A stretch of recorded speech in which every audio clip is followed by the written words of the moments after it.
a very interesting thing about R, and that is particularly related to the assignment operator. So you might have heard that we can assign variables in R in two ways. One is by using the arrow key, and the another method is by using equals to sign. So this equals to sign is also used in Python as well as assignment operator. But I would like to tell you one interesting thing. So let us suppose we are assigning some variable in Python. So there is a particular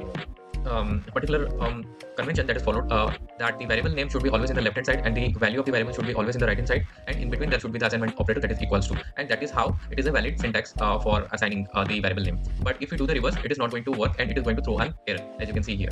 Okay, but in case of R, it is kind of really interesting. See, we will follow both the methods here. Let us suppose, let's do the same thing. Let me assign the variable orange, assign the string orange to the variable name, variable A, and you can see that the assignment is successful. But if I do the reverse, so keep in mind that I'm using R. You can see that I'm using the R kernel here.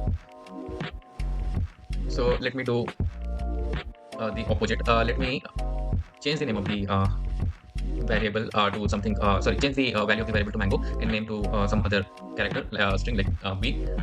Okay, and let's print this. And you see that you are getting an error that object B is not found. It means that B has not been assigned with the value mango. But let us suppose I use this arrow key and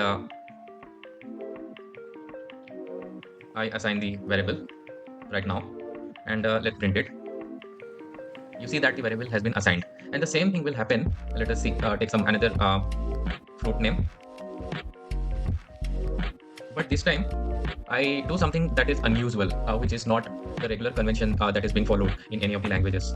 But see the magic that even if I'm not following the regular convention that is being followed, that is in the left hand side we need to have the name of the variable, and in the right hand side we need to have the value of the variable, but still works. So this is something that happens only in case of R, and that is how it is so much interesting.